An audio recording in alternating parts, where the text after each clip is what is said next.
আমাদের বাংলাদেশের বাঙালিরা মোবাইল চার্জে দেওয়ার দিকটা একটু সিরিয়াস না। কেননা চার্জে সারা রাত ফালায় রাখলাম, চার্জ হইলো, সকালে আবার চালানো শুরু করলাম, গেম খেললাম, অফিসিয়াল কাজে ব্যবহার করলাম, এই শেষ। এই আসলে তা না।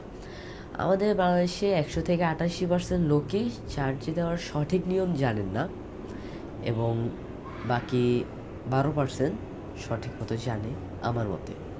কেননা আমাদের বাংলাদেশে বেশিরভাগ লোকেরাই চার্জারের দিকটাতে একটু সিরিয়াস না।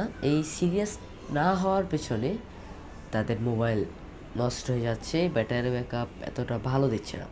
তো সেই জন্যই আমার কমেন্ট বক্স অনেকে কমেন্ট করেছে যে আমাদের চার্জে দেওয়ার নিয়মটা, অর্থাৎ চার্জে দেওয়ার সঠিক উপায়টা, এই নিয়ে একটা টিউটোরিয়াল নিয়ে আসতে। তাই আমি আজকে এই ভিডিওটি নিয়ে আসলাম।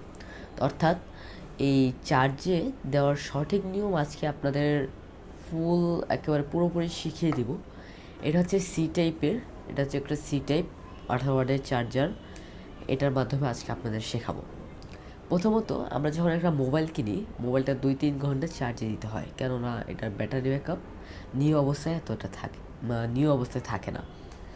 তো প্রথমে এটাকে 2-3 ঘন্টা চার্জে দিতে হয়। এটা কিন্তু শুরুর দিকে, এরপর থেকে 2-3 ঘন্টা দেওয়া লাগে না আমার মতে, যদি মোবাইল ব্যাটারি ব্যাকআপ ভালো থাকে। আর যদি আগেই নষ্ট করে ফেলেন তাহলে আর করার কিছুই নাই, নতুন করে ব্যাটারি ব্যাকআপ নতুন করে ব্যাটারি লাগাইতে হবে।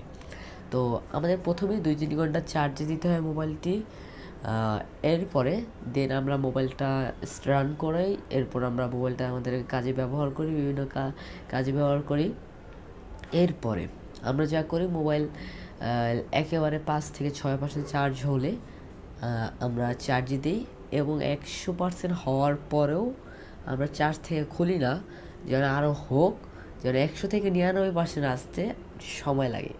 আসলে এটা পুরোপুরি আপনাদের ভুল একটি ধারণা, কারণ এই ধারণায় আমরা আগে চলেছিলাম। এটা হচ্ছে আগের মোবাইল, আর এখন 2022 সাল, যেহেতু 2022 সালের নিয়মও আলাদা। তো যারা কিনা এখন চার্জে দিবেন মোবাইল, যারা নতুন মোবাইল কিনছেন তাদের খুবই সিরিয়াস হতে হবে, কেননা নতুন সব মোবাইলে এইসব ঝামেলাগুলো দিচ্ছে। আমরা যা করব, প্রথমে চার্জে দিব 20% হলে, 20 থেকে 18% না হতে আমরা মোবাইলটা চার্জে বসে দিব।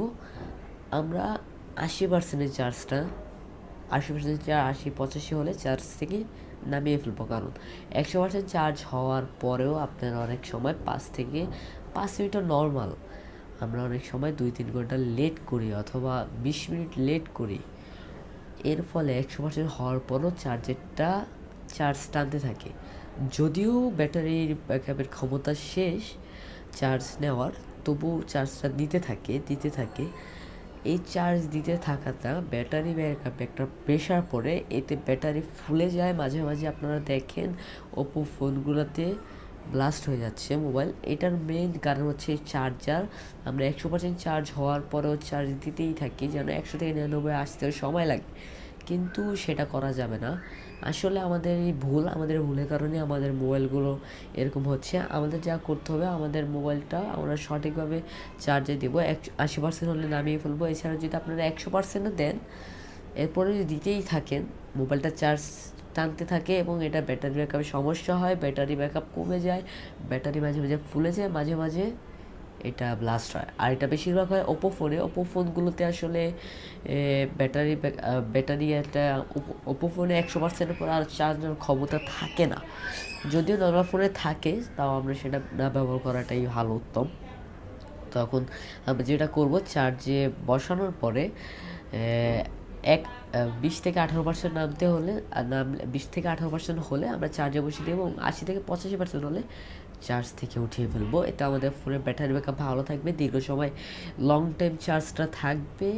এতে আমারও সুবিধা, আপনাদেরও সুবিধা, কারণ আমরা কষ্ট করে নিজের টাকায় একটা মোবাইল কিনলাম, এবং সেই মোবাইলটা যদি ভালো করে চালাতে পারলাম না, তাহলে আসলে ব্যর্থতা।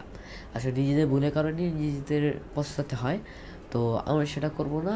আমরা যা করব, মোবাইলটা ভালো করে চার্জে দিব, মানে 85% চার্জ দিব, এরপরে 20 থেকে 18% হলে চার্জে বসিয়ে দিব, এবং 80 থেকে 85% উঠিয়ে ফেলবো। এতে আমাদের মোবাইল ভালো থাকবে। আর হয়তো আমার কণ্ঠটা আজকে একটু ব্যতিক্রম মনে হচ্ছে, কারণ আমার বেশ কদিন ধরে ঠান্ডা এরপরে জ্বর মানে লেগেই আছে। তো একটু ভালো লাগছে বিদায় এখন আমরা ভিডিও করতে আসছি, এবং সর্বপ্রথম আমি চার্জারটা নিয়ে ভিডিও করলাম। আশা করি ভিডিওটা ভালো লেগেছে। ভিডিওটি ভালো লাগলে লাইক, সাবস্ক্রাইব, কমেন্ট করবেন।